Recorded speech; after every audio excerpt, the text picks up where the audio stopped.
Ladies and gentlemen, boys and girls, Mr. and Lady, I would like to thank you all so much for tuning in and checking out this very first installment of Kinetic Aesthetic. That is the show about guys, made by a guy, made for guys, but suitable for everybody.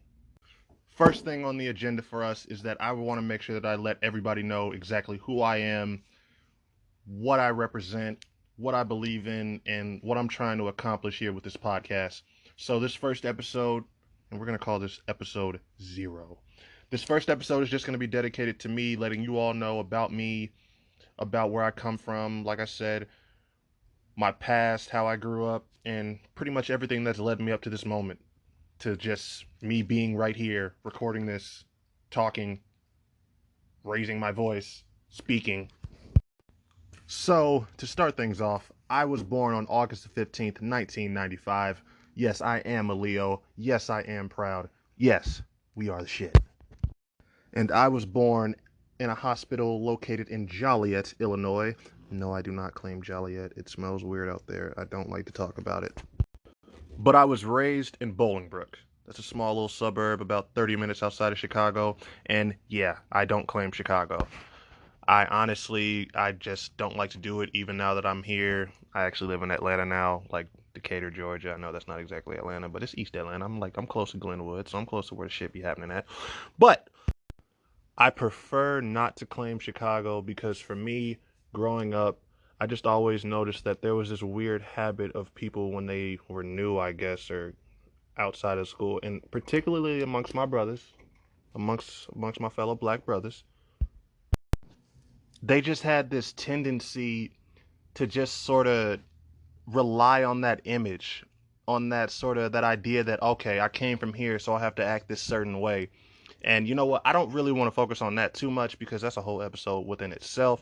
But I just wanted to throw that out there just to give you an idea of what it was like for me, I guess. With that being said, though, despite the fact that I really can say that I never tried to fit in as hard as I guess a lot of other people might have, despite the fact that I never really tried to put myself out there, I never really put in any effort into going out. I can be honest about that now. I can say I had a decent childhood and I had a decent time growing up. I don't want to sit here and pretend like I was Mr. Popular or I was always the center of attention, and I would be fucking lying to you if I sat here and tried to call myself Mr. Bitches growing up. But I had what I needed. I had good friends. I still have good friends. I was always cared for. I never was the type of person to where I just had no one to go to. I always had people that were there. And I had my fair share of fun moments. So my childhood was decent. I can honestly say that I was not a troubled little kid. That definitely was not me. If we're being completely honest, I was the type of kid in school who, if you saw him in the hallways, you might not think twice of him, especially if you didn't speak to me. And if you didn't see me out and see me in school, you probably were never gonna fucking know I existed. So I had that going for me. But I had just about enough friends, and I just knew the right people to where I never really felt like I was an outcast. So I can say shout out to those people. Y'all was cool. But yeah, growing up, I was the chill nigga that just liked to chill, play video games when I went home, go to school, talk a little shit, go home, repeat that shit again. Or at least that's the way I like to think of it. There's no one else around me to sort of counter that or question that, and I like that. So that's exactly what we're gonna fucking go with. Okay? But I went through school. I never really gave too much of a fuck about it. Seriously, I really did not care about school. I have no idea how I graduated high school with 3.8. I really didn't do shit. And I ended up at a little college called Eastern Illinois University. The two, or was it three? I'm honestly not even sure. It's all a blur.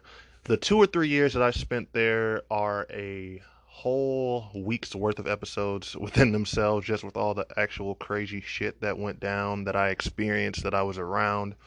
So I'm not gonna try to talk too much about that, otherwise we'd be here for a long time.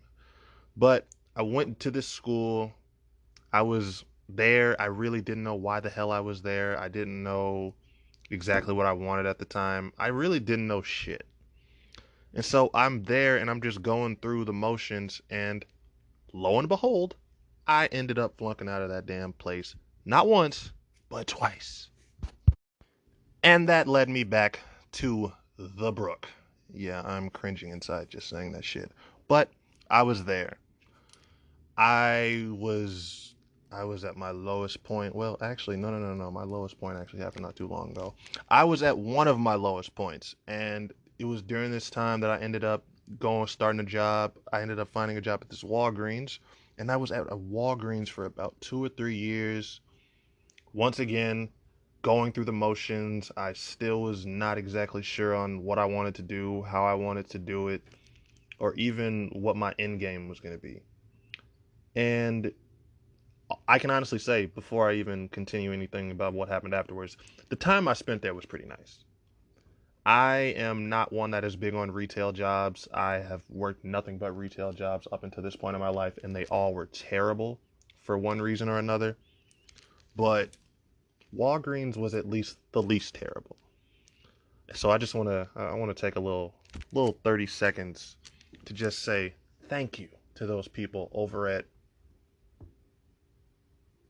I don't know what store number it is. I just want to say thank you to those people because they were cool. But continuing on, I was there at this Walgreens for about 2 years until November 2017, when a whole list of shit just done started happening.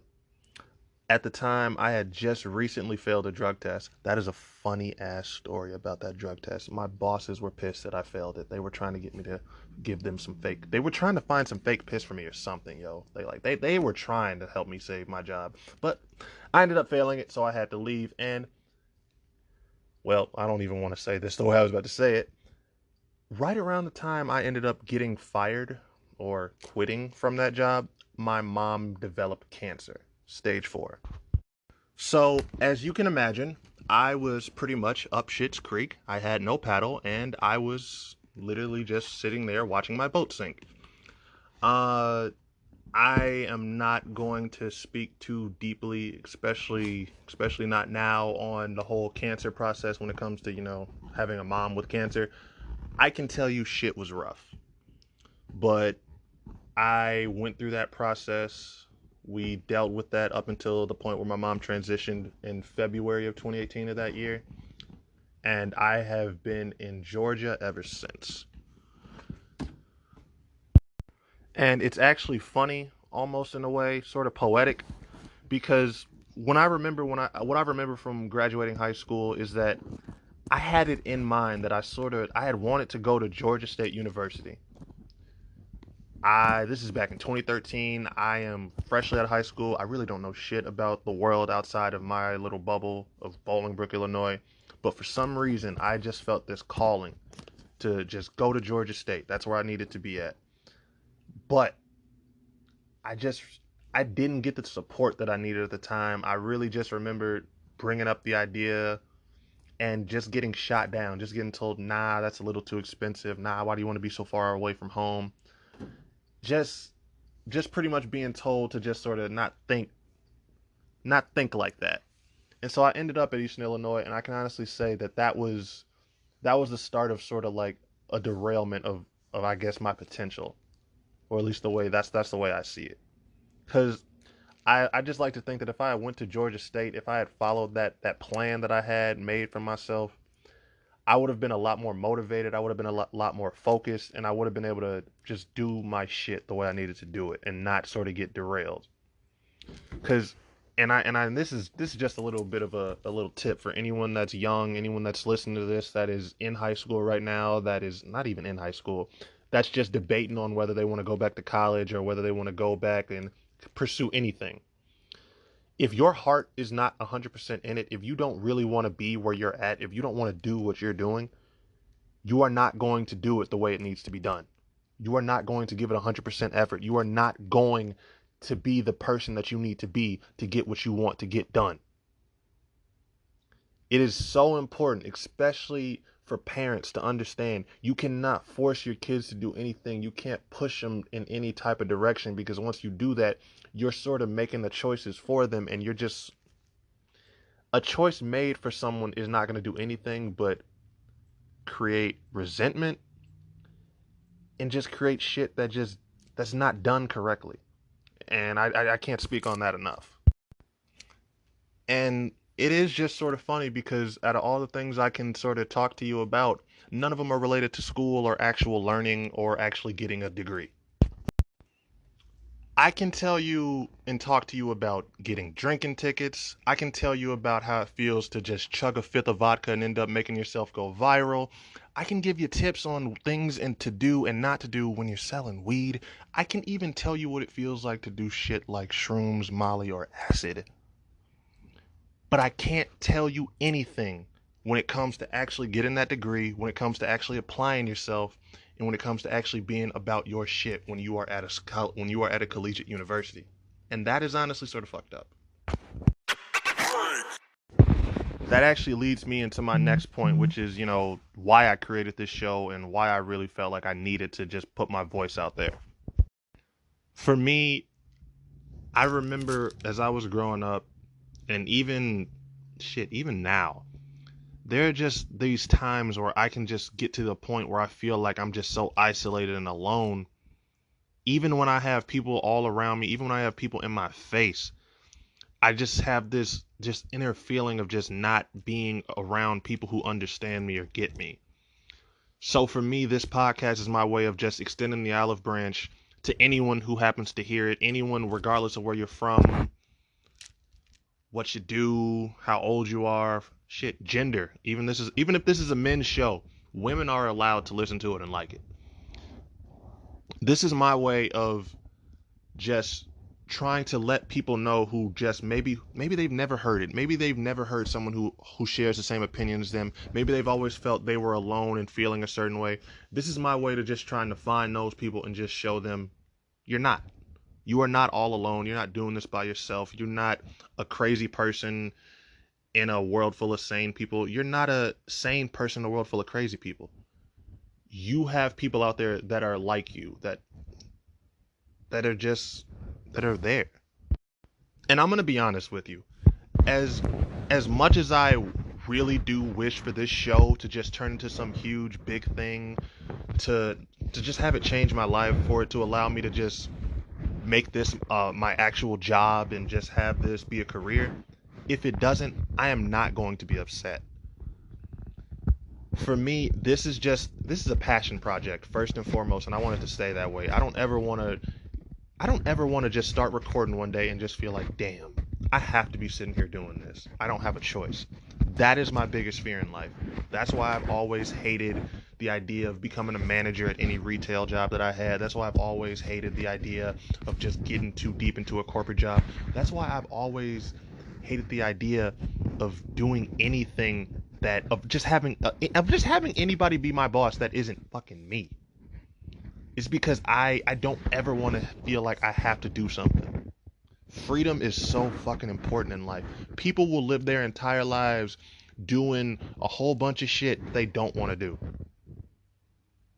Some people will live their entire fucking lives feeling trapped and feeling like they have a fucking chain around their neck.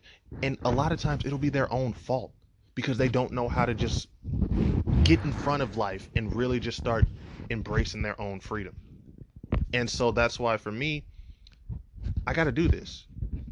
Because as much as it's true that you always have choices, if you wait too long in life to start trying to do stuff for yourself, you're going to be shit out of luck. And that's why for me, regardless of what happens with this, I just hope y'all know I am just happy to have someone listen to me. That's my biggest thing.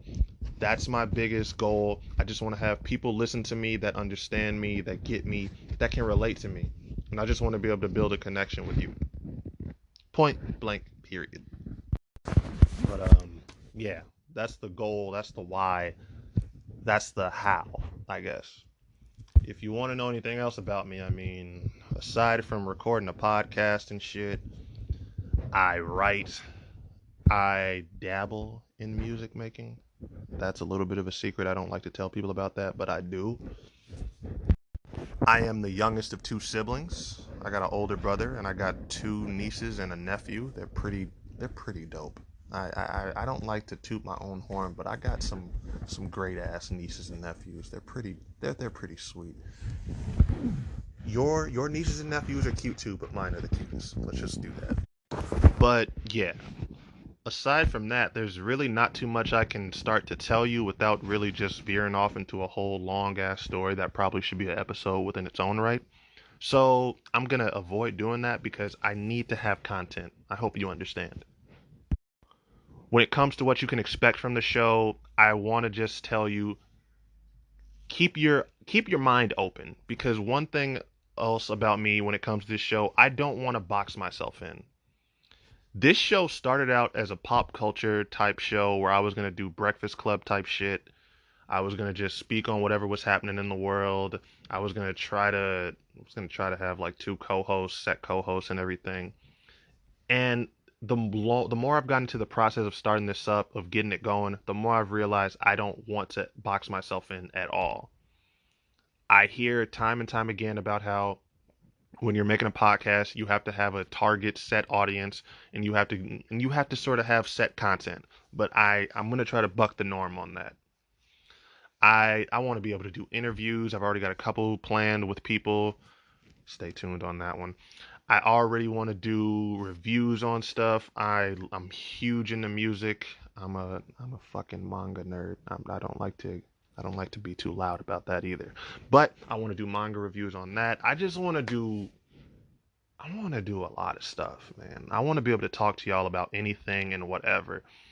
I want to be able to just come over here and make an episode when I'm feeling goofy and just got some jokes I want to let out. But I also want to be able to come over here and make an episode about some real shit when somebody needs to speak some real shit. So I don't want y'all to think this is going to be anything too centered. It's going to be centered, but it ain't going to be too centered. So keep your mind open. Just keep your mind open, please. I will also say to those who follow me on social media, to anybody who has me on Instagram, Facebook, Twitter, whatever the hell it is, feel free to give me feedback. Feel free to give me ideas. Feel free to let me know if you want to come onto the show and promote anything you got going on. We are always going to be about sharing the energy and about creating something.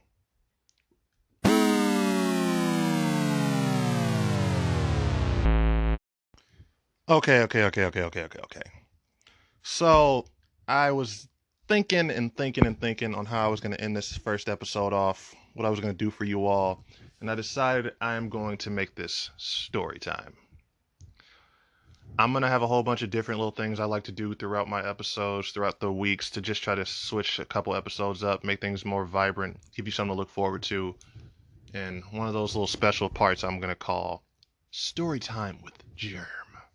And for this first story, I'm going to tell you the story of how I was involved in a robbery, which was pretty much a drug deal gone bad.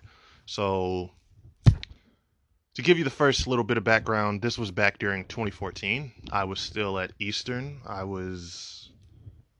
have no idea what I was actually doing at that school at that time. I was really just waking up, going to my friend's house, not going to class, smoking some weed, and repeating that same day pretty much 5, 6, 4 days out of the week. I think the other three I would try to make an attempt at being a contributing member of society, but I don't think I was doing too well. So I was still living in the dorms. I was about a second year at that point. So there were these freshmen that came in, and I had already had my set group of friends and everything, so I wasn't really going out of my way to be friendly with them or be cool with anybody. But there was this one guy, he actually went out of his way. He came up to me and he was just like, "Yo, how you doing, man? You seem pretty cool. Let's hang out." And I am a nice motherfucker. So I was like, "Sure. What's the worst that could happen?" And and before I even go on, I gotta say, he was not a bad dude. He wasn't a piece of shit. He wasn't the type of dude to always be on some fuckboy shit, trying to throw you under the bus. He wasn't a snake. He wasn't even. He just didn't have a bad heart. He was just a little. He was trying to. He had too much dip on his chip. There we go. Too much dip. And too much fucking dip. So I don't remember exactly what day it was. I don't remember exactly how it happened. I just remember one day, this was after everybody was done with class and everything. It was sort of the sun is setting. I am chilling on the side of one of the dorm buildings, and this man comes up to me and he's like, "Yo, I need you to come with me, man. I gotta go make this serve on somebody right quick. It's a big serve, and I just need some support." Now, keep in mind, up until this point, we have been friends, good friends. I considered him a homie, but we were not the type of friends to where he would regularly come up to me and be like, "Yo, I need you to be my bodyguard. I need you to be there for me as I make this serve." So I immediately asked this man, "Who are you making it to?" And time to give you some context. This man was, and it's not really a big deal, but it sort of is once you understand what I'm trying to get at. This is a white boy. This is a white boy from a small ass town. Now, I'm 30 minutes outside of Chicago. This motherfucker is 30 hours outside of Chicago, but damn near. And I don't know what had gotten into him, but he had come down to this Eastern Illinois school. He'd gotten a little situated, and I guess he felt like he could be fucking Pablo Escobar. Because he had started to move pounds. This man was trying to move fucking pounds. And it's funny. It's funny. I remember he had blue weed. I have never in my life seen this before. I don't know what it was. It probably was not healthy. There was probably something wrong with it. But the shit was blue, and that shit was smoking. So, yeah, I don't even know where that came from. That was just me throwing that in there. That's a little tidbit. I hope you appreciated it. And so, against my better judgment, I asked him because I knew I really didn't want to know. I didn't want to know what the fuck was going on. I really didn't want to do it. But I asked him, "Who are you trying to make this serve to?" And this man is out here trying to serve hood niggas. And when I say hood niggas, I mean niggas that were not niggas probably not from Chicago, but they ain't from no fucking suburb either. And I had specifically warned him about this on multiple occasions, telling him, you're in your lane, they are in theirs. It's okay to not mix. It's okay to stick to what you know. It's okay to not try to prove yourself. But some motherfuckers don't know how to help themselves. And so I guess he decided to do it for whatever reason.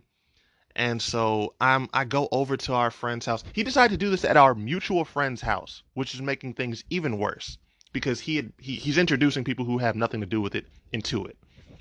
And so we're in the homie's crib. We all waiting for this shit to start going down. And I'll never forget this. As he's telling us about these people and he's trying to explain how this shit was about to go down, he's trying to tell us, they were like, "Yo, yo, yo, yo, yo, let's do this shit in the car, bro. We'll come pick you up and we'll just go drive somewhere and we'll do that." And I'll be perfectly honest with you guys. I'm no drug dealer. I don't know shit about it. But that sounds like a fucking setup. And so I told him, that sounds like a fucking setup. But that wasn't enough. He did that shit anyway. He went and he tried to do that shit. And that didn't work. And for some reason, he decided, I'm gonna fuck with him again. And it led us to this situation. So, and I hope y'all understand, at this point, my brain is going, what the fuck are you doing? Why are you here? Go home. Get out. But I am a dumb nigga at this time, and I, for some reason, think, this is my friend. I'm gonna stay loyal. I'm gonna help him. And so, and plus the dude who lived there for some reason was just like, it's no big deal, dude. Don't fucking care. So I'm sitting there, I'm trying to be calm and just ignore what's probably about to happen, and we hear these guys pull up. He goes out to the balcony, he tells them, "Yo, yo, yo, yo, yo, only one of you guys come up." Guess what happens? Two niggas show up. So immediately, I'm starting to realize, I know these niggas. I've seen these niggas. I was in a class with one of these niggas. And I kid you not, we look at each other and we both just like, nah, like, what up? What up? And I'm saying to myself, why do I like, should I just let this happen? Should I just not even do anything when they I'm assuming and they did just take this shit and try to run? We're sitting in there. Everybody's talking, everybody's trying to be cool. Eventually, my friend, he just says to him, "So where's the money?" They look at each other. Niggas start giggling like a schoolgirl. Pick that shit up and tries to run out the door. This dude runs to the fucking door. He's just like, no, that's not gonna happen. And yeah, this is the part where I start to have to try to feel stupid myself because I, for some reason, grabbed this man. I try to grab this man.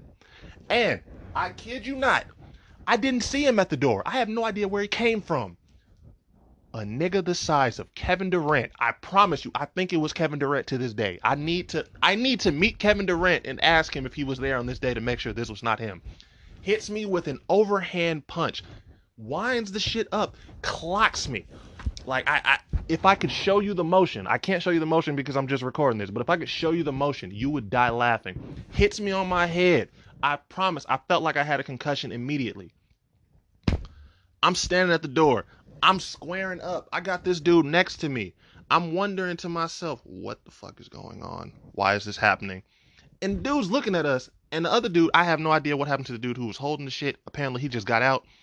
And this is the part where everything just starts to get really crazy. This is the part I vividly remember. I turn around. I just turn around. And I see the dude who lives in the house. He's beating the shit out of one of the people who had come into the house. One of the two people. There were three actually. The third one that hit me, he just showed up literally at the last second. Like he was just waiting outside the door. That tells you how fucked up this situation was. Like this wasn't well planned. The motherfuckers they did it to were just we were just not on point. And so this shit is going on. I'm sitting there thinking to myself, what the fuck is going on? Because I look over and I see the dude who lives in this house beating the shit out of one of them. And when I tell you he was beating the shit out of this man, I cannot exaggerate it. For context, again, I'm shitty at giving context, so I apologize. I'm gonna get better at that.